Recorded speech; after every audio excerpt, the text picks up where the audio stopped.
Ok, on est page 122, on va commencer le chapitre 43, parce qu'on a fini le chapitre 42 la semaine dernière.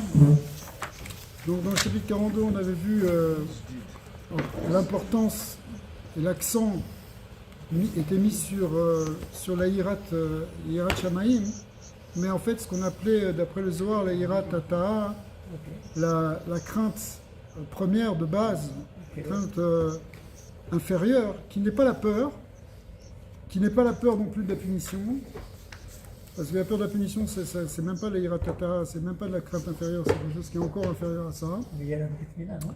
Mais on avait vu donc que c'était quelque chose qui était primordial dans toute la Avodat Hashem, et que on avait vu avec la comparaison avec Moshe Rabbeinu que lorsqu'on disait que c'était une chose simple, la Gemara disait que c'était simple pour Moshe Rabbeinu, mais nous on n'est pas Moshe Rabbeinu, mais le fait que notre influx spirituel, notre connaissance y passe à travers l'âme de Moshe, parce que toutes les âmes sont liées entre elles, et qu'il y a des maîtres qui enseignent à des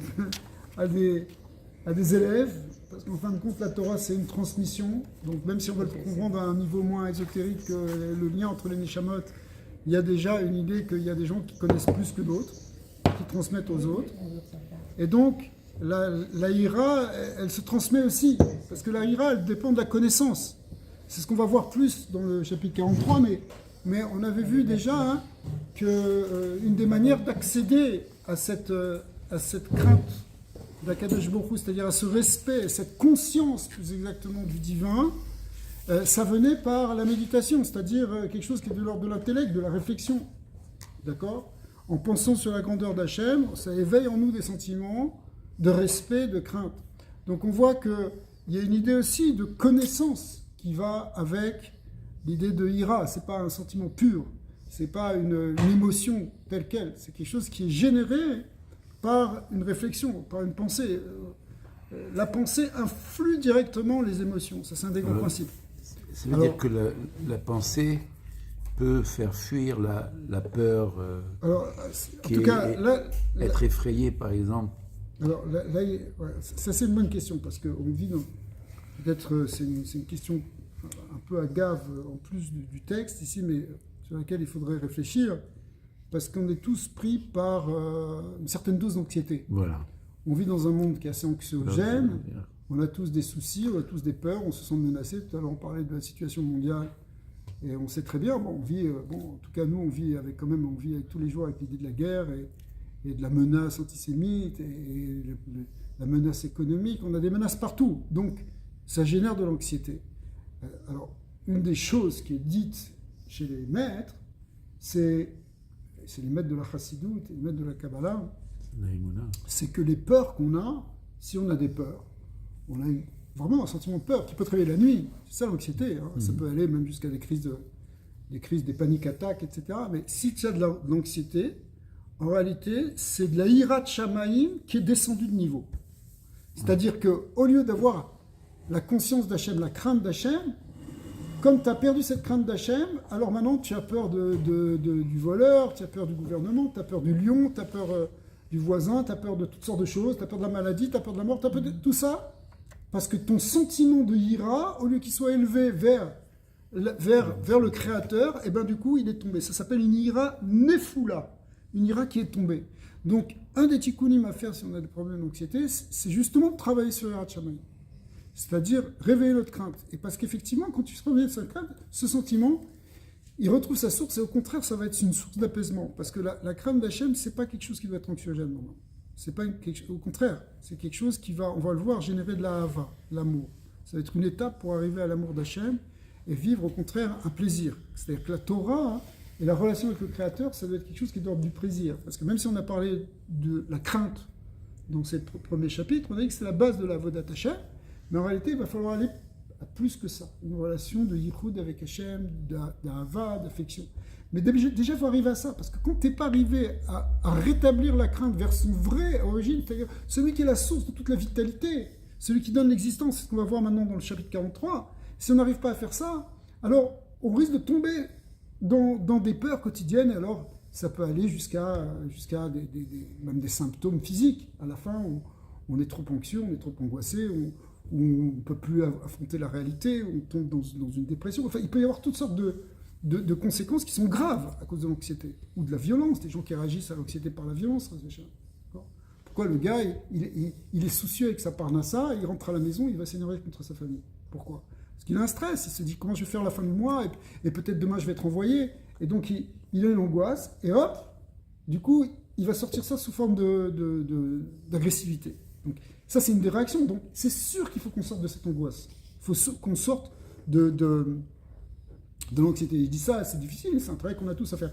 Mais la clé du Tanya, c'est justement de revenir, de ramener notre sentiment à l'endroit où il doit être. L'endroit où il doit être, c'est qu'en fait, tout ce que tu crois là, le lion, tout ce qu'on a mentionné, le voleur, le patron, le truc, le gouvernement, tout ça, c'est rien que des vêtements extérieurs, mais celui qui contrôle tout, c'est Akadosh Baruch Hu. Donc c'est vers lui qu'il faut avoir. C'est vers lui qu'il faut ramener la crainte. Et cette crainte, ça ne va pas être une peur du bâton, parce que si c'est la peur du bâton, c'est pas la crainte d'Hachem, c'est la crainte d'un bâton. Quand on dit le bâton, c'est la punition ou quelque chose comme ça. On peut avoir cette peur-là, mais c'est pas à ça qu'on doit arriver. On doit arriver à autre chose. Parce que attention, même la peur de la conséquence de la faute, elle peut être aussi anxiogène. Okay? C'est aussi parce que si tu es livré à toi-même et tu ne suis pas le précepte de Aseh Lecha Rav, tu n'as pas quelqu'un à qui parler. Ouais. Ton Rav peut te ramener vers des... Il y a l'idée du Rav, il y a l'idée du Chaver aussi. Voilà. Sikhat Raverim, c'est important. Aussi, ouais. Parler avec des amis quand on a des soucis. Ok, alors on va ramener ça maintenant dans le texte. Et on va commencer le Pérec 43, même Gimel, page 122. Vine, Alira Tata Azou, sur cette crainte inférieure dont on a dit quelle est donc la conscience du divin qui crée un sentiment de, oui, Hachem il me regarde, Hachem il m'entend, Hachem il sait, il est là présent dans tout. Okay, cette conscience de son omnipotence, de son omniscience, comme on a dit, c'est-à-dire qu'il sait tout et qu'il est partout. D'accord? Shi le kiyum mitzvot. Alors, Vine, Alira Tata Azou, Shi le kiyum mitzvot. On a dit, et ça c'était un des grands points qu'on a vu dans le chapitre précédent, c'est que grâce à cela, grâce à cette conscience, on va être amené à faire des mitzvot. C'est-à-dire cette conscience va nous dire, regarde, Hachem il est là, comment je peux faire une avéra? Ou Hachem il est là, il faut que je fasse quelque chose pour lui faire plaisir. C'est-à-dire je vais faire une mitzvah. D'accord? On avait dit le sourmera vers Asetov. Les mitzvot négatives et les mitzvot positives, elles sont motivées par la conscience qu'on a du divin. Parce que si je pense que Hachem, de toute façon, il est au-delà, il n'en a rien à faire de tout ce que je fais, alors quand j'ai envie de faire ça, je mange ça, et peu importe. D'accord? Mais si j'ai une conscience qu'il y a un maître du monde, que c'est lui qui a des lois, de même qu'il y a des lois dans l'univers, si je lâche ça, ça va tomber. Pourquoi? Parce qu'il y a une loi qui s'appelle la gravitation. Après, tu l'expliques comme tu veux, mais c'est de la gravitation, elle existe cette loi. Je ne peux pas dire, ce verre, il va voler maintenant. Tu peux penser qu'il va passer en lévitation, il ne va pas passer en lévitation. Parce qu'il y a une loi qui est dans le monde qui s'appelle la gravitation. Après, les hommes, ils l'ont appelé comme ça, mais il y a une loi en tout cas. Il y a quelque chose qui fait que deux corps s'attirent, ou tu peux le voir comme une déformation de l'espace-temps. Peu importe comment tu vas le voir, mais il y a une loi. Eh bien, la conscience de la Torah, la conscience d'Hachem, c'est qu'Hachem, il a un plan, il a une loi pour les hommes, pour qu'il y ait un maintien, pour qu'il y ait un futur dans l'humanité, il faut qu'ils suivent des lois. Les lois qui vont les maintenir, qui sont les lois de la Torah. 7 mitzvot pour les Bnei Noach et 613 pour nous. Mais qu'est-ce qui fait que tu vas accomplir ces mitzvot ou que tu ne vas pas les accomplir? C'est ton niveau de conscience du divin. Donc en développant la ira, tu vas faire des mitzvot. Amrou imen ira en chorma. Sur ça, il a été dit, s'il n'y a pas de ira, s'il n'y a pas cette conscience de départ, s'il n'y a pas cette crainte, en chorma, il n'y a pas de chorma. Ouais. C'est entendre l'inverse. De quoi? Il faut qu'il y ait de la connaissance avant. Oui, alors c'est ce qu'on avait vu. Donc, on avait vu ça. Mais après, on avait dit la connaissance, elle amène. Alors, la connaissance, elle amène la conscience, mais cette conscience, elle amène à la pratique des mitzvot.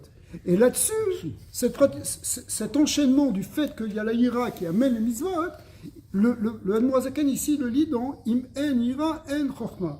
Ah, toi tu me dis chorma, c'est aussi la connaissance. Alors ça, c'est ce qu'on va voir après. C'est-à-dire qu'on va opposer ça avec un autre verset qui nous dit au contraire que la chorma, elle précède la ira. Alors c'est ce qu'on va voir.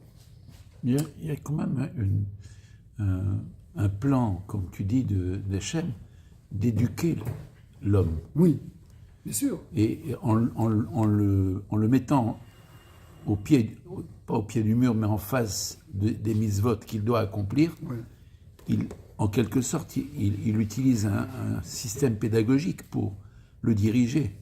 Donc si tu es concentré pour faire des mitzvot, le plus tu vas le faire, et le moins tu vas te sentir angoissé. Ok, alors ça c'est bon aussi. C'est la pédagogie. Ouais. Alors, je ne sais pas si c'est directement comme ça. On va voir Non. ça. Ok. Parce que, bon, tu pourrais dire aussi le fait d'être occupé, tout simplement, c'est quelque chose qui enlève Ça la aussi, peur oui. et l'angoisse. Mais, donc on a dit, ça se comprend dans le concept de im en ira in chorma. Ve'eshba bechinat katnut bechinat gadlut.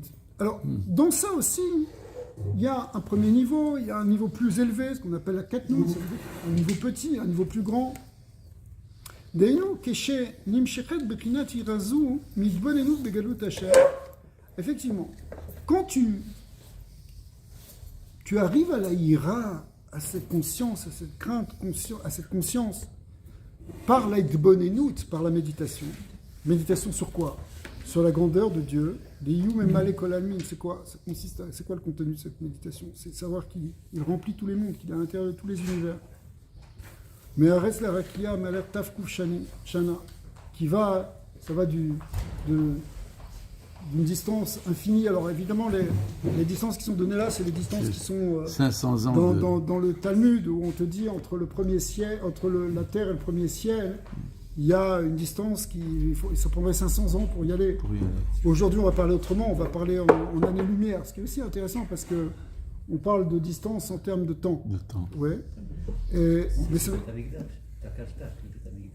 le troisième Beth Amikdash aura cette dimension-là. Mais ici, c'est autre chose. Bon, il y a des sodotes aussi sur pourquoi. Nous sommes régis par le temps, qu'on le veuille ou non. Oui, mais en tout cas, là, c'est pas le sujet. Non. Le sujet, c'est de dire que tu médites sur la grandeur de Dieu. C'est-à-dire quoi méditer sur la grandeur de Dieu? Une des manières, c'est de méditer sur la grandeur de l'univers. Ok? Et quand tu médites sur la grandeur de l'univers et que tu dis qu'Akadosh Baruch Hu, il remplit tous ces mondes, ça te dit un petit quelque chose sur sa grandeur. D'accord? Le coucher du soleil. Voilà. Alors, ou ben rakia et rakia, et même chose entre chaque cieux, ça veut dire, aujourd'hui, si tu veux méditer, tu peux méditer sur l'astrophysique, ça va te donner une dimension vertigineuse de ce que c'est que l'univers, on n'arrive même pas du tout à percevoir ce que ça veut dire, d'accord, les distances, la taille de l'univers. Mais en tout cas, si on le comprend comme étant juste un vêtement dans lequel Hachem s'habille, et que lui, il est encore beaucoup plus que tout ça, alors ça nous donne quelque chose sur sa grandeur. Pas une grandeur physique, mais sur sa grandeur en général. Et là-bas, alors les exemples qui sont donnés dans le Talmud, Ragla Chayot Kenegat Kuna, mais rien que les pieds des Chayot à Kodesh, ils font déjà la taille de tous ces cieux à la fois. Donc imagine, ça c'est rien que les anges et au-delà de tout ça. Si on regarde l'enchaînement de tous les mondes, dès que tu rentres un petit peu dans les livres de Kabbalah, du Harizal ou d'autres, enfin du Harizal en particulier, que tu commences à voir les univers qui s'enchaînent les uns les autres, qui sont tous les uns plus grands que les autres, aussi ça donne une dimension vertigineuse de la création, pas simplement la petite création matérielle dans laquelle on est, ou qui est juste la toute petite couche infinie, toute petite, infiniment petite de tous les univers que Dieu a créés. Donc, ça, c'est des univers spirituels. Ouais, c'est des univers qui sont plus physiques, mais dans laquelle je beaucoup, mais qui sont beaucoup plus grands que l'autre. Mais ça, les Ma'ala, Adrom Ma'alot, ça monte jusque dans les sommets des niveaux et des degrés. Afalpiken, Nikra Irazu, Ira Chitsonit, Vetata. Alors malgré tout, toute cette conscience que tu vas avoir de la grandeur de Dieu, c'est encore qu'un niveau inférieur. C'est ce qu'on appelle encore la Ira Tata. C'est pas Ira Ilaha, on va voir qu'est-ce que c'est Ira Ilaha, qui veut dire la crainte supérieure. Mais Acharche Nimshechet Meolamot. Alors la raison c'est parce que ça vient du Nidbonenut qui est porté sur les mondes, qui est porté sur le Olam. Donc tu médites sur la grandeur de l'univers et des univers et des plans et des degrés et des madrigotes jusqu'à Ensof. Le fait de méditer sur tous ces plans-là, toute cette grandeur, ça génère un sentiment, mais ça vient que de la conscience extérieure finalement, puisque c'est quelque chose qui vient de la méditation sur les mondes. Donc ça reste qu'une ira tata, quelque chose qui est encore inférieur. Shem levushim shalameler, Akadosh Baruch Hu. On les voit comme des vêtements. Tous ces mondes-là sont comme des vêtements de Dieu. Asher mistater, mitalem ou mitlabesh baem, dans lequel il se cache, il s'habille dedans. La chayotam ou les kaimam, pour leur donner de la vitalité, de l'existence à ces mondes, parce qu'Akadosh Baruch Hu, c'est lui qui fait vivre tous les olamot. Yot yesh miyain, les faire exister à partir de rien préexistant, ce qu'on appelle l'existence yesh miyain, ex nihilo. Ex nihilo. וכולי, רק שהיא השער והפתר לקיום התורה והמצוות. Et tout ça, c'est ce qu'on a vu dans le chapitre précédent, c'est rien que la porte pour rentrer dans Torah mitzvot. C'est-à-dire, si tu rentres dans Torah mitzvot, il faut que tu aies la conscience qu'il y a un créateur, oui, que c'est pas simplement un créateur qui est pas là, mais un créateur qui est là dans tout l'univers et dans tous les univers, et c'est lui qui dirige tout, c'est lui qui fait tout vivre. Donc, si tu as cette conscience-là du créateur, alors c'est là que ça commence Torah mitzvot. Sinon, à chaque idée chanou, tu m'as ordonné, mais qui c'est il est là. D'accord ? Tu ne vas pas faire une mitzvah, stam comme ça une mitzvah, parce que c'est une belle coutume, parce que c'est intéressant, parce que c'est symboliquement beau. Alors ça, tu fais ça s'appelle pas encore une mitzvah. Faire une mitzvah, c'est t'aimer de souver. Il y a un créateur qui est là dans l'univers, qui fait vivre une lumière, qui donne l'existence au monde. Parce qu'on dit tout le temps que ce qui compte, c'est pas d'étudier la Torah, mais c'est qu'elle nous pénètre. Et donc c'est passer ces voies de pénétration, c'est ça qui permet l'accès. C'est-à-dire, quand on dit on fait des beaux discours, mais est-ce que ça va nous imbiber ? Effectivement, c'est la Torah ici qui a été intégrée par une forme de méditation. L'Itbonenout. Mais cette Itbonenout ici, celle dont on parle, qui va générer cette crainte-là, elle vient sur la conscience en fait de Dieu à travers le monde. D'accord. Araïra il a. Maintenant, quand on va parler de Ira il a, de crainte supérieure, il y a encore ces faire là. Je vais passer derrière. La ira il a, ce qu'on appelle ira bochet, veira pnimit. Ira bochet, alors bochet ça vient du mot boucha. C'est-à-dire quoi la boucha ? C'est dire discrète. Déjà on n'était pas bien avec l'idée de peur, de crainte, maintenant on est avec dans la honte. Donc de quoi on parle ici ? Ira bochet, ça veut dire, c'est pas simplement une conscience que Akadosh Baruch Hu, il habite tous les mondes, qu'il est dans tous les mondes, qu'il les fait vivre, c'est qu'il est il va l'expliquer maintenant, mais en fait c'est la bochette en tant que qu'est-ce que ça veut dire être une créature, qu'est-ce que ça veut dire pour moi être une créature si je développe l'idée que Akadosh Baruch Hu, il est un et que c'est lui qui est dans tout et que c'est lui qui fait tout, c'est-à-dire que ça va faire disparaître en quelque sorte justement mon côté yesh. Moi aussi je suis yesh me'ayin. Mais si je réfléchis bien, ce yesh me'ayin, c'est-à-dire quelque chose qui vient de ce qu'on appelle ayin, c'est-à-dire ce qu'on n'a pas de perception, qui est le divin. D'accord ? Mais il y a une créature qui vient qui s'appelle yesh. Mais si je comprends que ce ayin en réalité c'est lui qui est tout, c'est lui qui fait tout, que le Etsof il est un, alors quelle est la place de ce yesh ? Et ça c'est ce qu'on appelle ici une boucha. C'est-à-dire quoi ? C'est une boucha, c'est pas une vraie honte, c'est juste un sentiment de... Humilité. En réalité, c'est marqué dans le Zohar, mais c'est repris par Rabbi Nachman dans la Torah Vav, où il explique que l'ikar de la tchouva, c'est la boucha. L'ikar de la tchouva, la boucha c'est la même lettre que tchouva. Ouais. Pourquoi c'est la boucha ? Parce que, en réalité, tant que tu es pris dans ton moi, dans ton ego, dans ton je, donc je pense, je suis, moi, je fais, je pense, ok, tu n'as pas encore pris conscience que ton existence, elle est rien devant Akadosh Baruch Hu. Lorsque tu prends conscience que ta existence est rien devant Akadosh Baruch Hu, que ça fond, alors, il faut déjà que tu aies honte de ce que tu es. Honte, ici, il ne faut pas le voir comme un sentiment forcément péjoratif, mais plutôt comme une perception de l'évanescence, de l'insignifiance de ce que tu es. De petitesse. De ton yesh. Ton yesh, il doit fondre devant le haïn. Et ça veut dire, arrête ta gava. Penser que je suis, que moi c'est une forme de gava. Et qu'est-ce qui vient faire fondre cette gava ? C'est une forme de boucha. Donc, qui je suis ? Je suis rien. À la limite, j'ai honte d'avoir cru que j'étais autre chose. Ok? Menachnouma. Ok. Et ça va être le fondement de cette iraï-là. C'est-à-dire que c'est pas simplement que, waouh, je suis impressionné et je respecte, j'ai un sentiment de crainte et de respect et de conscience qui vient parce que j'ai perçu que Hachem, il est dans le monde. C'est pas seulement ça, c'est que je perçois maintenant qu'il n'y a rien d'autre qu'Hachem. Ça, c'est beaucoup plus élevé. C'est-à-dire que le yesh, et même toute ma metsiout, elle va progressivement disparaître dans le divin. Ça, c'est des sentiments très élevés que ce qu'on appelle l'iraïla, qu'on peut percevoir dans certains niveaux, que les tzadikim ils vivent avec ça. Que nous, théoriquement, c'est quelque chose qu'on devrait penser quand on fait Shema Israël. On fait le premier passouk de Shema Israël, on dit Hashem Elokeinu Hashem Echad. Le fait qu'il soit Echad, ça veut dire qu'il n'y a rien d'autre que lui. Parce que Echad, ça ne veut pas dire simplement il y a un, puis il y a un deuxième, c'est pas ça. Echad, c'est au contraire, c'est qu'il n'y a qu'une chose, il n'y a que un, il n'y a pas autre. Donc s'il n'y a pas d'autre, ça veut dire que tout est en lui. Le Echad, c'est le tout en même temps. Il est tout. Donc s'il est tout, ça veut dire que même mon existence, ça fait partie d'Hachem. Donc que j'arrête de penser que je suis quelque chose. Quand Ouais. on prend une décision sur quelque chose, disons c'est noir ou blanc, et je décide que c'est noir, Ouais. à quelque part. Alors, on va voir que tu n'as pas tout le temps ce niveau de ira-ila. Il faut que tu combines ça avec aussi une conscience de ce qui. Bon, en fait, ça veut dire le yichud tata, c'est aussi une ira tata, dans lequel simplement tu sais que toi tu es une créature et que tu dois faire attention par rapport à ce qu'Hachem t'a demandé. Quand tu fais Torah Mitzvot, il y a une créature qui fait ce que le Créateur il a demandé. Donc, tu n'es pas tout le temps, même quand tu fais Shema Israël, ok, là tu as les yeux fermés, il n'y a plus de monde, il n'y a rien qu'Hachem.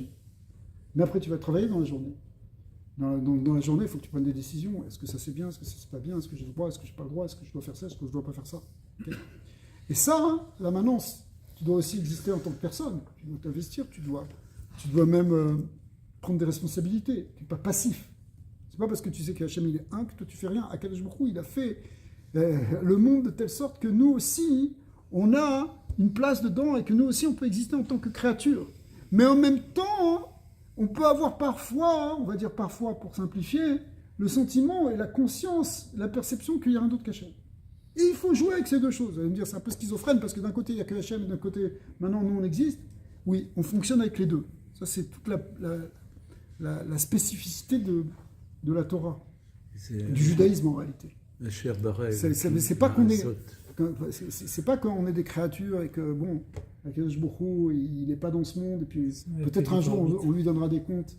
Mais non, c'est pas ça d'un côté. C'est pas non plus le fait que, bon, finalement, on n'a aucune existence, on est complètement annulé devant Dieu et on est complètement soumis, et tout le but, c'est rien que se soumettre et se soumettre. C'est pas seulement ça.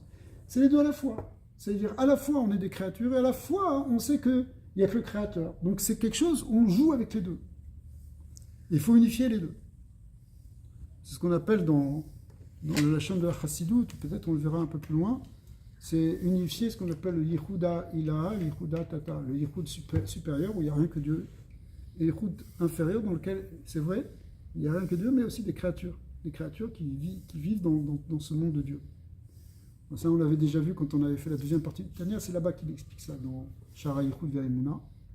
C'est ça, a priori et la posteriori, non? C'est parce que Benartouma, le Ma, c'est la gematria de Elohim et de Kevatou. Ma, c'est Gematria 45. 45. Ouais. Ouais, C'est aussi Asher Bara Elohim, la Asot. Là, ça, ouais. C'est-à-dire pour parfaire ce qu'il a déjà. Et il nous a associés pour. Il nous a associés Il, pour a, faire. il a fait de nous des choutafim. Mais au moment où tu as des ira qu'il a, cette ira il a, c'est une conscience que je dois avoir honte de ce que je suis en quelque sorte. Je perds mon sentiment de je suis, de moi-je. Ça disparaît. Ça disparaît. Arrête de dire moi-je. Il n'y a rien qu'Hachem. C'est pas seulement que tu es devant Hachem qui est dans le monde. C'est que toi aussi tu es dans ce monde. C'est lui aussi qui te donne l'existence à chaque instant. Non. C'est lui qui te fait yesh, mi, aïn. Donc en fait tout vient de son aïn à lui, c'est-à-dire tout vient de lui. Donc ça, Mais le jeu, il existe pour pouvoir être annulé. c'est ça. Mais en fait, si tu veux, c'est comme un principe de... Le jeu, il apparaît et il redisparaît. Il apparaît et il redisparaît. Hein, c'est maté vélo maté. Il vient et il vient pas. Parce que, en réalité, la création tout entière, elle est comme ça. La création, elle vient de Dieu, mais elle est en Dieu en même temps. D'accord? Mais c'est un peu paradoxal. Quand Oui. tu dis qu'Hachem, il est Yahin. C'est ce que je viens Alors, de rien. alors, Donc il dit quand- que c'est lui, il est Yahin. Alors, quand on dit Donc, il est Aïn, tout. alors, Razak, le mot Aïn, il peut être trompeur, parce que Aïn, ça veut dire rien, d'accord? Ça veut dire Mais aussi c'est agir. rien pour nous. C'est-à-dire, quand en fait, quand on dit Aïn, ça veut dire parce qu'on ne le perçoit pas, parce qu'on ne comprend pas, parce qu'on ne le voit pas. Mais en réalité, ce Aïn, c'est le vrai Yesh. C'est le vrai je suis. Le vrai je suis, c'est le je suis d'Hachem. Le Ani Hachem Elokechem, son Ani, pour nous, on le voit comme un Aïn, C'est les mêmes mais c'est lettres lui que le vrai Aïn. Aïn, le vrai Ani.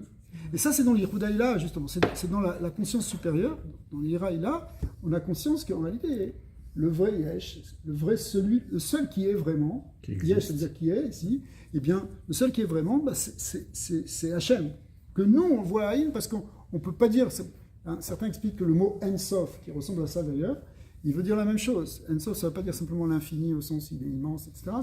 Ensof, ça veut dire qu'on n'a pas de définition, on ne peut pas le saisir parce qu'il est toujours au-delà de tout ce qu'on peut imaginer. D'accord? Donc, ça veut dire, c'est pour ça qu'on le voit comme Aïn. En fait, Le Tzimtzum qu'il a créé, qu'il a emprunté en quelque sorte, c'est pour que nous puissions exister, et s'il devait réoccuper ce vacuum dans lequel il nous a mis, on n'existerait plus. ouais, on peut dire plus ou moins comme ça. Ouais. C'est-à-dire qu'Akadosh Baruch Hu, il a fait un Tzimtzum, c'est-à-dire qu'il a voilé, c'est un voile en réalité, il a voilé quelque chose de son infinitude. Pour que nous, on puisse commencer à Ouais. avoir une existence en tant que créature. Ok, alors là, tout ce dont on est en train de parler là maintenant, c'est plus la même chose que ce dont on a parlé la semaine dernière. La semaine dernière, c'était l'Hiratata, donc c'était la conscience, bon, forcément, il y a un grand Dieu, donc il faut que je fasse attention, et il me regarde, il m'entend, il est là partout. Là maintenant, c'est plus que ça, c'est la conscience qu'il n'y a rien d'autre que lui. Ça génère une ira. Ok. On n'a pas souvent ce niveau de conscience. Réellement, c'est-à-dire quand on parle concrètement maintenant, c'est des choses qu'on peut percevoir à certains moments. Et ça, c'est un sentiment extraordinaire parce que c'est une perception vraiment que vraiment là, il n'y a rien d'autre qu'Hachem, que faut que j'arrête de croire des choses sur moi, etc. Il faut arrêter avec ça, il faut arrêter avec le moi. Mais c'est pas souvent qu'on a ça. Alors, on va voir comment ça peut venir. L'étude nous pousse à faire ça. Ouais, Ça n'a ouais, rien à voir. mais Dans c'est plus dans que l'étude, l'étude, hein, parce que tu peux étudier toute ta vie et conscience qui ne est pas arriver nourrir à ton pas yesh. apprendre ça. Mais c'est plus, ce qu'on va voir, c'est plus l'étude en fait de la Pnimut Torah. Si on comprend en profondeur, en fait, Voilà, au fond, le c'est ça. but de la Kabbalah, mais quand on dit la Kabbalah, ça ne doit pas être quelque chose simplement technique, théorique, mystique. C'est quelque chose où il faut comprendre de quoi on parle vraiment. Quand on commence à comprendre en profondeur, et justement la Chassidut, elle aide beaucoup pour ça, eh bien justement, ça t'amène à cette conscience-là, parce que c'est ça le sujet. Le sujet, c'est de parler d'Hachem. Hachem, c'est quoi le sujet qu'on connaît d'Hachem? C'est qu'il est Echad. C'est ça que ça veut dire, Echad. D'ailleurs, si on compare un enfant à un adulte, l'enfant il aura plus peur que l'adulte parce qu'en fait il étudie même pas l'enfant. Ouais, mais alors, comme on voit, il y a plusieurs niveaux de ira. Ça dépend. Tu prends un enfant, ok, il a des peurs, mais il a peur de quoi? Tu comprends? Tu peux prendre un adulte. On a vu, il y a les niveaux les plus bas, c'est la irata onesh. On a peur des conséquences négatives. De punition. Des conséquences négatives de la transgression, de quelque chose comme ça. D'accord?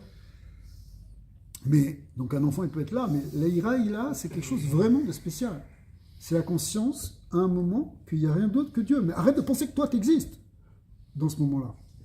Ouais, mais Dieu, c'est être. Non, Dieu, il est plus que l'être. Non. Vas-y, dis ce que tu veux dire. C'est pas pardon. l'être, il n'est pas un Ouais. être. Mais Ouais. le mot Dieu, en hébreu, je comprends bien, c'est être. C'est to be, c'est un verbe. C'est la création, tout ce qui s'est C'est passé. celui, On le personnifie. le mais Shamit c'est une œuvre, Kevavke, hein. le tétragramme, il représente le fait que Akadosh Baruch Hu, c'est lui qui fait être tous les êtres. Exactement, mais parce qu'il Il est la source de l'être. Mais parce qu'il est, il n'y a pas de temps. C'est Ouais, pas, ouais, nous, ouais. on parle du temps et tout, Ouais, mais ouais. chaque moment, comme Ouais. là, c'est la présence, non? Ouais. C'est la présence, c'est oublier. Mais C'est ça. Mais il faut comprendre ici le sujet dont on parle. On parle ici de sentiments, en fait. Ira, ce sont des émotions. D'accord. Après, on va voir l'émotion de Ahava, qui sont les deux émotions majeures qu'on peut ressentir. La crainte et l'amour. Oui. Ok? Dans tout. Alors, cette ira ici, elle peut aller jusqu'à une ira de Bochette où finalement tu te fonds dans la conscience du divin. Ok. Et ça, hein, c'est pas, encore une fois, c'est un niveau, c'est des degrés qui sont vraiment supérieurs. Mais, en même temps, c'est des choses que le Baatani nous demande de travailler. Parce que c'est comme ça qu'on va réellement régler les problèmes de notre Yetzirah, les problèmes de notre Yeshut. On va vraiment arriver à se rapprocher de la Kadosh Baruch Hu. Parce que tant qu'on pense qu'on vit dans une illusion de nous-mêmes, d'accord, on est là, en fait, on est quelque part prisonnier de notre ego. Alors ça ne veut pas dire qu'il faut qu'on disparaisse et qu'on devienne fou et qu'on dise ah, j'existe pas. C'est pas ça, encore une fois, on va revenir à l'Iratata. Ouais, on va revenir à l'Iratata. Mais il y a des moments, Conclusion. il y a des moments où de perception d'une vérité plus absolue, où c'est comme si, je vais essayer de dire dans d'autres mots pour qu'on comprenne, bien que ce ne soit pas tout à fait vrai ce que je vais dire. C'est comme si tout d'un coup, au lieu de regarder par notre côté, on se mettait du côté d'Hachem. D'accord ? Quand on se met du côté d'Hachem, bien qu'on ne peut pas se mettre du côté d'Hachem. Kadosh Baruch Hu, qui peut comprendre les pensées de Dieu, etc. Le prophète, il a déjà dit. Ok ? L'Omar Shavotay, Shavotechem, on n'est pas dans le même niveau du tout que Kadosh Baruch Hu. Mais essayons de se mettre sur l'autre côté. Sur l'autre côté, on voit qu'il n'y a rien d'autre qu'Hachem. Et ce qui est fort, c'est que donc, notre existence, ça fait partie de l'existence de Dieu. On peut dire aussi que exister, c'est s'annuler. Alors, exister, c'est... C'est-à-dire, si on s'annule, si on annule ce yesh, alors, c'est ça, mais c'est ce moment-là, rentrer on dans commence à l'existence exister. divine. Oui, mais dans l'existence divine. Mais en fait, tu perds ton existence propre. Dans ce moment-là. Il n'y a plus de moi, Meir, il n'y a plus de moi, Daniel, il n'y a plus ça, rien. je suis annulé. C'est ça. À ce moment-là, Là, j'existe. Mais t'existes. Ça dépend de ce que tu appelles exister. T'existes dans le divin à ce moment-là. Tu comprends? Mais sinon, l'existence, c'est plutôt quand, bah voilà, quand toi, tu es dans ce monde et que tu interagis en tant qu'individu dans ce monde. C'est là que tu existes, a priori. D'accord? C'est là que tu es un yesh. L'existence, elle est yesh, miaïn. Mais quand tu comprends que tout ce yesh, finalement, il est fondu dans un haïn, alors le yesh, il fond. Justement. Temps vers zéro. Il y a les deux. Alors on vit avec plusieurs niveaux, effectivement. Alors, donc la première ira, elle est inférieure à Chrisonite, celle-là, elle est beaucoup plus... Bon, Arira, je reprends au point, au milieu de la page à peu près. Araïra, ira boshet, virat pnimit, donc c'est cette honte dont on a parlé, si on essaye de comprendre le mot, et aussi qui est plus intérieure, qui est pnimit. Shinim shechet mi pnimiut elokut shebetor haolamot. C'est pas la méditation sur les mondes et la grandeur des mondes en te disant Dieu il est derrière tout ça. C'est une méditation sur Dieu lui-même, sur la conscience du divin que Akadosh Baruch Hu il est mamash, qui est effectivement dans les mondes mais qui est au-delà. Les pnimiut elokut shebetor haolamot. On rentre dans la profondeur du divin. Allez, Amrou, im en chorma en ira. Et sur cela, il est dit l'autre verset qui dit im en chorma en ira. S'il n'y a pas de chorma, hein, s'il n'y a pas donc de cette méditation profonde, là, il n'y a pas cette ira, là, cette ira dont on parle maintenant, c'est la ira ila. Quand on avait dit im en ira en chorma, c'est la ira tata, kemen al chorma, c'est-à-dire la pratique des mitzvot. C'est comme ça qu'on avait compris. Mais maintenant, quand on dit Imen Chorma en Ira, ça veut dire s'il n'y a pas cette méditation profonde, pnimite, il n'y a pas la Ira, il a. Où sont les mitzvot dans tout ça?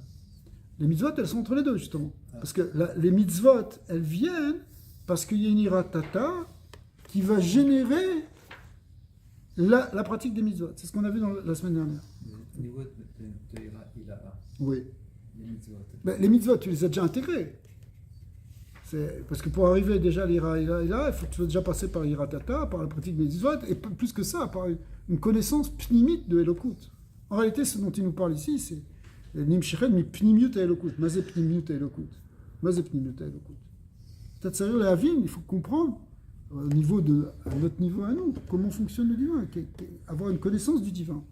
C'est ce qui est véhiculé par la Chassidut et la Kabbalah. C'est pour ça qu'on a besoin de la pnimiut à Torah. Sans la Pnimiut Torah, on ne peut pas atteindre c'est impossible d'atteindre la Hiratila. On peut avoir des hauts niveaux de Hiratata. On a vu qu'il y a plusieurs niveaux, il y a Katnout et Gadlout. Il y a plusieurs degrés, bien sûr. Mais cette notion de Hiraïla, elle peut venir que par la profondeur de la Torah, la profondeur de la pensée juive, de la philosophie juive, qui est la Kabbalah, qui est la Chassidut. On peut avoir l'amour et pas la crainte. Alors on va voir pour l'amour après. Sinon, tant que tu restes dans une superficialité de dire, bon, bah, Dieu, il a créé le monde, et puis Dieu, il est là dans le monde, c'est vrai, et il dirige le monde. Ça, c'est bien, mais ça reste encore une ira tata. L'ira, c'est la conscience qu'il n'y a rien d'autre que lui. Il n'y a pas de monde en vrai. Attention, ça va vous donner le vertige. Ok? Ça revient au point que j'ai fait quelques semaines. Ça, c'est Dieu aussi. C'est pas Dieu, c'est Dieu, mais ça, c'est tout. Oui, mais tu m'as dit non. non, c'est pas dit non. Ça dépend. Non, mais. Le Balatania, hein, une fois, avant de sa vie, il a regardé la poutre au plafond, il a dit, je vois pas la poutre, je vois Elokut. Je vois le divin. Parce qu'effectivement, il voyait le divin partout dans la matière. Mais le problème, c'est que si tu n'es pas à ce niveau-là, si tu penses qu'un bout de bois, c'est Dieu, ça vaut d'Azara. Non, mais attends. Pas toi, mais je vois ce que tu veux dire. Mais bien sûr, c'est des dieux de bois et de pierre. J'ai un challenge. Le loulav ou les téphilines. Ouais. On se comprend que c'est vrai, c'est du matériel, right? Mais on est en train de concentrer notre énergie, que c'est quelque chose de divin, Ouais. et que à travers toutes ces lumières, qui est Dieu, Ça se vient- condense en matériel. Ouais. Ça, c'est ça ce que c'est finalement. Ouais, Mais ouais. c'est la même chose, right? C'est Ouais. que on a choisi que le talit et le téphilin, c'est un medium, un canal un moyen de communiquer ou un moyen de se relier à Dieu, mais pas le téléphone, mais pas le, tu vois. Donc c'est ça la fin de la journée. 100% C'est ça, Razak, c'est t'as raison. tout c'est de la lumière qui est condensée rapidement, hein? Ouais, tout est de la lumière. Alors, tu vois. c'est-à-dire, dans la mitzvah, effectivement, on peut arriver à percevoir ça. Mais en réalité, c'est partout. Oui, partout. Mais tu as raison. Alors, Yira, il a Reboshet, Veira Pnimit, chez Ilim Shret, mais Pnimut Aelokut, chez Betor Aolamat, Allez Amrou, Imen Chorma et Nira. Les Chorma i Koachma. Parce que de quel Chorma on parle ici? On ne parle pas d'une Chorma qui est écrite dans des livres, qu'il faut apprendre par cœur. Ouais, on ne parle pas de grimoire qu'il faut éplucher. On parle de Koachma. Le secret de la Chorma, c'est le bitoul, l'annulation. Ouais. Va Chorma me Aïn Timatse, que la Chorma, on comprend qu'elle vient du Aïn. C'est-à-dire, c'est que, bon, dans les surotes, ça veut dire que la Chorma, elle sort de Keter. Mais c'est-à-dire quoi, la Chorma me Aïn Timatse? Ça veut dire que la Chorma, c'est elle qui va véhiculer cette notion de Aïn. Elle va nous connecter avec le Aïn. C'est-à-dire que c'est quoi la vraie Chorma dont on parle dans la Kabbalah? C'est une Chorma où tu prends conscience que tout vient du Haïn, qui te rattache au Haïn, parce que la Chorma, mais Haïn Timatse, tu vas la trouver à partir du Haïn, c'est-à-dire de la Chorma, tu vas revenir au Haïn. Et donc, c'est quoi ce Haïn? C'est l'Iratila, c'est la conscience qu'il y a un autre cachet. Donc, cette Chorma-là, Imen Chorma et Nira. S'il n'y a pas cette Chorma, il n'y aura pas cette Ira. Vezeu Chacham Arouet Nolad, comme aussi c'est marqué dans Pirkei Avot, c'est quoi le Chacham? C'est celui qui voit le Nolad. De ton Nolad, ça veut dire normalement qui voit les choses dès la source. Par exemple, tu vois un petit problème aujourd'hui, tu dis, waouh, je vois déjà qu'est-ce que ça veut dire dans 10 ans. Ça, c'est comme ça qu'on comprend. Maintenant, il y a un niveau plus élevé, qui est celui dont on parle ici. C'est quoi le Nolad? C'est que tout vient du Haïn. Donc à partir, c'est quoi le Chacham? C'est celui qui voit les choses dans leur source. Dans ce qui génère après le monde, ce qui génère après le Yesh, c'est où? C'est dans le Haïn. Alors, l'image aussi qui va être donnée, il va la dire tout de suite. Shiroé Kol Davar Er Nolad Venitave Me'aïn Le'esh. Tu vois comment ce qui va être le Yesh, il provient du Haïn. Bedavar Hashem, avec la parole d'Hashem, c'est elle-même ce qui fait sortir les choses du Haïn vers le Yesh. Verouar Piv, le souffle de la bouche de Dieu, Yidbara. Kemoshikatu, Verouar Piv, Kol Sevam. Toutes les légions sont sorties du souffle de la bouche divine, c'est-à-dire c'est la source du Yesh. Ici, c'est une image évidemment. Hein. Hachem, il n'a pas de corps. Mais le roi Pif, ça veut dire, c'est de même qu'une parole, elle sort de quelqu'un. Veilazot, Are Hashamayim Vaeretz, Vechol Sevaam, Betelim, Bemetziut Mamash. Alors, à ce moment-là, toutes les créatures, toutes les créations, tous les cieux, toutes les légions, tous les anges, tout ce qui peut exister, devient annulé, Bemetziut. Dans leur existence, il y a une perte de l'existence propre de chaque créature, perception en tout cas qu'on en a, dans l'existence divine. Il n'y a plus d'autre existence que Dieu. C'est ce que nous dit le Rambam. Il n'y a rien d'autre que lui qui existe. C'est un autre Milevado, bien sûr. Ça, c'est l'autre Milevado, c'est Ira, Ila, c'est la Yehuda, Ila. Donc c'est ce qu'on appelle ici, regardez bien, c'est ce qu'on appelle Bitul Bemetziyut. C'est plus que Bitul Hayesh. Bitul Hayesh, au sens commun, c'est qu'on travaille un peu notre ego. Par exemple, bon,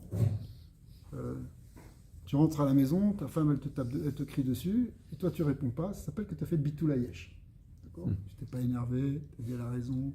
Ok, ou quelqu'un il te dit un truc, tu t'énerves pas, tu réagis pas, ça s'appelle Bitul Hayesh. Tu fais petit coup de tes midotes. Mais Bitul Bemetziyut, ici, c'est que tu as compris qu'il n'y a rien d'autre qu'Hachem qui existe. Très fort. Tu n'as pas d'existence propre. Et tout le monde n'a pas d'existence propre. Quelle est la différence entre la peur et la crainte? Encore une fois, c'est des mots pour dire les choses. Pour la Hirat Tata, moi j'ai trouvé que le meilleur terme pour dire les choses, c'est la conscience. Quand tu as conscience de quelque chose, tu fais attention.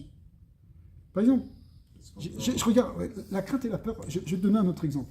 Puisque tu parles avec on a pris l'exemple du jeune Baïd. Il faut que tu aies peur, il faut que tu aies une crainte de ne pas faire du mal à ta famille. Donc fais attention à ce que tu vas dire. Fais attention à ce que tu vas faire. D'accord ? Cette crainte-là, cette peur c'est du respect. Respecter l'autre, c'est de l'ira. Le respect, c'est de l'ira. C'est de la conscience que tu as une créature devant toi. Un enfant, c'est pas ton souffle-douleur parce que tu es énervé, tu vas lui mettre un coup. Ou tu vas lui dire un truc qui va le dévaloriser, qui va le casser. Parce que tu as conscience, tu as une conscience, et donc tu as la crainte de l'abîmer. Tu as une conscience que c'est une neshama, que c'est un être, quelque chose. Il t'a confié, donc tu vas faire attention vis-à-vis de lui. Ça s'appelle de l'ira. L'ira, c'est pas de la peur ou qu'est-ce qui va m'arriver. Ça existe. Ira ta'onesh. C'est pas ça. C'est pas ça. On n'est pas dans la peur. Moment. C'est pas ça. Et ira, ici, c'est la conscience. J'ai peur d'abîmer ce vase en cristal. D'accord ? C'est pas que j'ai peur que je vais devoir. Qu'est-ce qui va m'arriver ? Je vais payer pendant 20 ans. C'est pas ça. C'est parce que c'est quelque chose qui est beau. C'est une rose. Tu veux pas l'abîmer. C'est une neshama. C'est le monde de Dieu. C'est ça l'ira. Tu as dit que l'ira ta'onesh, c'était même pas l'ira tata. C'est en dessous de l'ira tata. Parce qu'en fait, c'est pas la ira ta'onesh, c'est pas la crainte de Dieu. C'est la crainte de souffrir. C'est autre chose. Les conséquences. C'est comme. C'est la peur du bâton. Mais on ne te demande pas d'avoir la peur du bâton, on te demande d'avoir la peur de celui qui tient le bâton. Ouais. Mais là, mais c'est plus une peur. C'est plus une peur, parce qu'il y a d'autres choses. Mais de toute façon, il n'y a pas de punition. C'est juste des punitions de toi-même qui t'impliquent. Après, effectivement, le terme de Onesh, il faut savoir comment le traduire. C'est pas des punitions. C'est des conséquences. C'est C'est pas des punitions. C'est pas une punition. Mais si tu traverses au feu vert à toute vitesse en courant, et qu'il t'arrive un truc avec un bus, c'est pas une punition, c'est une conséquence de ce que tu as fait, de ta négligence. Mais c'est pas Dieu qui punit.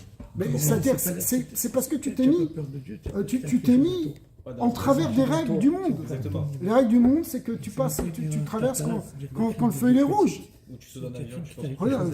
Ou si tu sautes du 8e étage, tu vas pas te dire oui, mais moi je suis au-delà de la pesanteur. On a dit si on fait ça, on va voir ça. Donc c'est la même chose avec les lois divines. Ouais. Mais en fait, est-ce que les lois de l'univers, les lois du monde, Ouais. c'est Dieu qui C'est toi qui l'avais dit. se manifeste? Mais oui, au travers du monde physique, c'est Hachem qui a mis des lois. Mais au travers du monde spirituel, Hachem il a aussi mis des lois, ça s'appelle la Torah. Oui, totalement. C'est ce qu'il a révélé au Sinaï. D'accord ?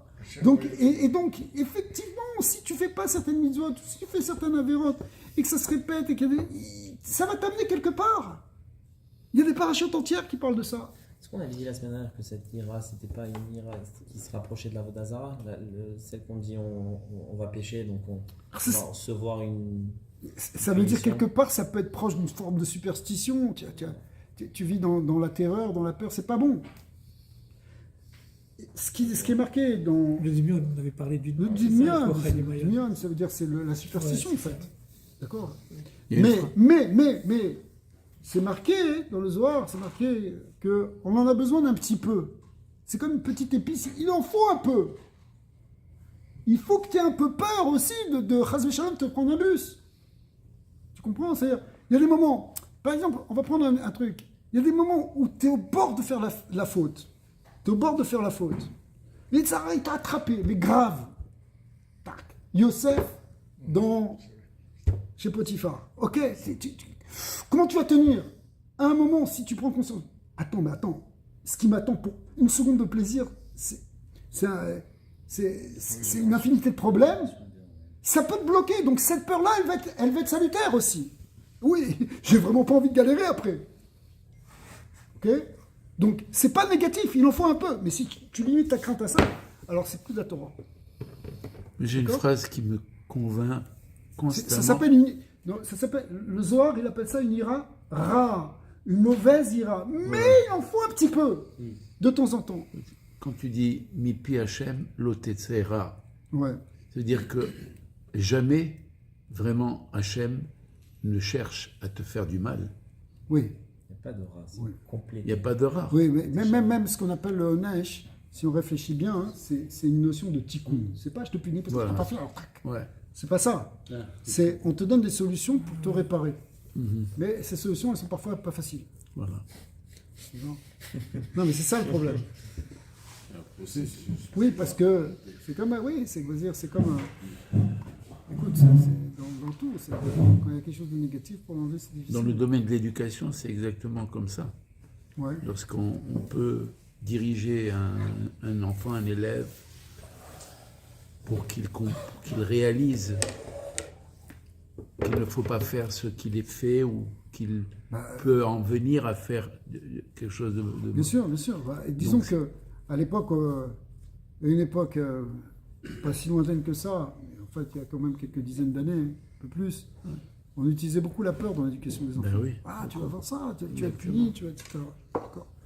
Bon, ça avait des conséquences qui étaient justement pas géniales, parce que ça pouvait forger dans l'enfant, qui va devenir ensuite un adulte, une forme de trauma, ou en tout cas un fonctionnement par rapport à la peur. Bien sûr. Et la peur inférieure, enfin la peur du honnête, justement, ce qui est en dessous de la hiratata. Or, c'est pas ça qu'on veut, parce que le but de la Torah, c'est pas que la personne elle vive tout le temps dans des peurs de se faire punir. C'est pas ça, on veut une relation vraie avec Hachem. Ouais. Et aujourd'hui, on est dans une génération qui ne peut plus supporter ça, d'ailleurs. Ouais. Et une des raisons profondes, probablement, c'est que c'est une génération qui veut autre chose qu'un truc, un modèle un peu simpliste. Tu fais ça, tu auras une récompense, tu fais ça, tu auras une punition. Faut que Ce qu'on appelle Sravanèche. Ils veulent autre chose, ils veulent une vraie réaction. Il y a des mashpim qui expliquent ça, que ce qu'on croit être une génération révoltée, etc., c'est pas ça, c'est qu'ils attendent autre chose. Ils veulent une vraie relation avec le divin. Ils veulent une vraie conscience du divin. C'est pour ça qu'on a besoin de la profondeur de la Torah. Le Rabbi a expliqué ça. Le Rabbi, il a dit, il a expliqué, cette jeunesse, elle veut autre chose, elle veut comprendre autrement. Elle veut quelque chose de profond. C'est pour ça qu'aujourd'hui, il y a une explosion dans la connaissance de la Kabbalah et de la Chassidut, où tu vois des jeunes qui apprennent ça à toute vitesse, et des gens qui font tchouva, ou des gens qui étaient très bas, et grâce à la Chassidut, au contraire, ils remontent parce que c'est ça qu'ils attendaient. Donc ils sont allés chercher l'expérience dans quelque chose qui était extérieur, qui était faux, qui était gênant, mais en réalité, c'est ce qu'ils cherchent. C'est une vraie relation avec le divin, une vraie relation de d'écoute, de conscience, d'amour réel, pas simplement je fais parce que on m'a dit de faire et parce que sinon je vais me prendre une torgnole ou si je fais bien on va me donner un bonbon. Ça suffit pas ça. Ça suffit pas parce que pourquoi et à quoi ça sert et en réalité quelle torgnole? J'ai pas besoin si je sors de là, personne va me frapper. Hein, pourquoi les gens quittent la religion des fois? Ils se disent moi je pouvais pas supporter avec cette idée qu'on va me punir, puis il y a un Dieu qui a le guéhinom, tout ça, alors je suis sorti de la religion, il n'y a plus ça n'existe plus, il n'y a plus de punition. Mais pourquoi? Parce que tu as fondé ta relation avec le divin par rapport à un problème de récompense et de punition. Donc ça marche pas. Aujourd'hui, ça marche pas. Arrête la religion, on va voir ailleurs. Tu vois, on va te respecter, on va t'aimer, tu vas avoir tout ce que tu veux, tu n'as pas besoin. La religion, parce que on parlait d'anxiété, ça peut créer une anxiété à ce moment-là. Okay. Donc, en réalité, ce qu'on veut, c'est une vraie relation. Et même ce qui est marqué là dans le Tanya, dans la Chassidut, dans le Zohar, c'est difficile, parce que ça demande une avoda. Ça demande un travail. C'est plus facile de passer sa journée sur Instagram ou TikTok. Ok? Mais alors pourquoi pas apprendre aux jeunes, dès un jeune âge, même si les parachas, c'est la base, la Torah, c'est la base, je comprends. Mais ce que vous dites maintenant, c'est que il y a plein de gens que je connais, moi par exemple, qui sont partis de la religion parce qu'ils ne peuvent pas comprendre qu'il y a un Dieu, c'est personnifié, etc. Maintenant, on ne pourra pas les apprendre la chassidoute, Mais la Kabbalah. Mais c'est ce qu'on fait. Non, mais pas dans les écoles qui sont. Chez Chabad, le Tania, on leur apprend dès 5 ans. Ouais, mais dans les écoles qui sont moins religieuses, genre Maïmonide et tout ça, bon, ça se fait, c'est facile à faire expliquer ça. Effectivement. C'est pour ça qu'il y a une lien de développer la chassidoute, parce que la chassidoute, elle met ça dans un langage qui peut être compréhensible, et qu'en plus, qui peut être adapté au niveau de chacun. Effectivement, un enfant, tu vas lui expliquer dans des mots qu'il comprend. Mais tu vas lui expliquer des notions sur Elokut. Justement, tu vas pas lui donner une approche de Dieu avec cette idée de punition, de récompense. Tu vas passer sur autre chose. Tu vas parler justement sur cette idée d'avoir une vraie relation avec le divin. C'est ça qu'il faut avoir. Le Dieu d'Abraham, le Dieu de la Torah, c'est un Dieu avec lequel on rentre en relation, où il nous parle et on lui parle. Attention, on s'entend, on va pas se prendre pour un prophète, etc. Mais il y a une connexion, il y a une communication. Pourquoi tu pries? Tu parles à Dieu. Pourquoi tu étudies la Torah? C'est pour comprendre qu'est-ce qu'il te dit. Il a été faussement traduit comme un Dieu vengeur. Oui, bien sûr, c'est les camarades. Bon, ça, c'est encore un autre sujet. Ouais. C'est un autre sujet. Je m'excuse, je ne sors pas d'ici mais exprès. Mais effectivement, tu as raison de dire que un langage pris comme ça, traduit comme ça, même l'idée de peur ici, alors c'est quoi? J'ai pas besoin d'un Dieu pour avoir peur. Tu comprends? Tu prends un gars dans la rue, il te dit, moi, j'ai pas envie de... Je cherche pas la religion pour avoir peur. Si c'est ça, j'en veux pas. Au contraire, d'accord? Ok. Mais si on comprend que justement, on parle pas de peur au sens propre, mais plus une idée justement de respect, de conscience, de sentiments profonds, alors ça c'est autre chose. Ouais. Donc on a besoin justement de rentrer dans une autre conscience. Mais Rabbi, même la chassidoute, elle peut induire des sentiments d'anxiété. Quand on dit que le bénoni de la chassidoute, il refuse toute mauvaise pensée, alors à un moment donné, on se dit alors où est-ce que je suis? Et ça nous donne ça met l'accent sur qu'est-ce que c'est une mauvaise pensée et son importance de ne pas en avoir. Ouais. Donc l'anxiété aussi, elle peut venir, même s'il n'y a pas le bâton. Oui, mais il faut qu'on regarde bien tout ce qui est marqué, parce que c'est pas parce qu'on a une mauvaise pensée que c'est si grave que ça. Il faut savoir la gérer, savoir la dépasser. Il nous donne aussi des recettes, mais c'est difficile. Il nous donne la clé pour justement pas la laisser grandir. Comment ça, Bresla? Alors, Tu penses que tu vas tomber, tu peux tomber, pourquoi tu peux Les Bresla vous expliquent ça très bien. Comme bien sûr, tout est bien expliqué. Non, mais là, il t'explique la relation avec Hachem, comment on peut je passe aux autres niveaux. Là. Non, mais Nachman et Rabbi Nachman et. Ok. Rabbi Nachman. Qu'est-ce que j'ai dit? J'ai dit Nachman. Il faut voir la ira des Chachamim. Pour le respect. Ça, c'est déjà. Ok, on va reprendre ça la semaine prochaine, si tu veux. Moi, je suis rien. Moi, je suis rien. Quand ça t'arrange. Je suis rien.